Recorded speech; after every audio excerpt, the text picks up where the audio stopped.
দিতিপ্রিয়া রায় চিরদিনই তুমি যে আমার ধারাবাহিক ছেড়ে দেওয়ার পর থেকেই তার অনুরাগীরা বেশ কষ্ট পেয়েছেন। অনেক দর্শক আজও নতুন অপর্ণা হিসেবে শিরিন পালকে পুরোপুরি গ্রহণ করতে পারেননি। এই পরিস্থিতিতেই ধারাবাহিক ছাড়ার পর দিতিপ্রিয়ার বর্তমানে মানসিক অবস্থা কেমন?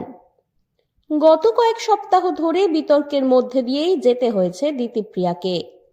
প্রথমে চিরদিনই তুমি যে আমাদের সেটে অভিনেত্রী ও জিতু কামালের মধ্যে সৃষ্টি হয় মনোমালিন্য।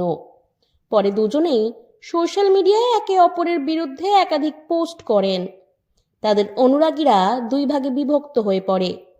শোনা যায় জিতু কমলের সঙ্গে শ্যুট করতে আপত্তি জানান দিতিপ্রিয়া এবং নো টাচ শর্ত জারি করেন।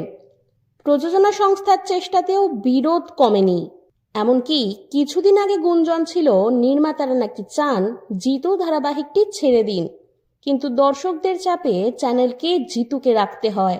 আর জিতুর প্রত্যাবর্তনের পর এনওসি দিয়ে দিতিপ্রিয়া ধারাবাহিক থেকে সরে দাঁড়ান। বর্তমানে নতুন অপর্ণা হিসেবে শিরিন পালকে নিয়ে আসা হয়েছে পর্দায়। ধারাবাহিক ছাড়ার পর দিতিপ্রিয়ার দিনযাপন কেমন কাটছে এই বিষয়ে স্পষ্ট মন্তব্য করতে না চাইলেও দিতিপ্রিয়া জানান, আগামী 1 মাস নিজেকে সবকিছুর থেকে দূরে রাখতে চাই। ঘুরতে ভালোবাসি, ইচ্ছা আছে দূরে কোথাও ঘুরতে যাওয়ার।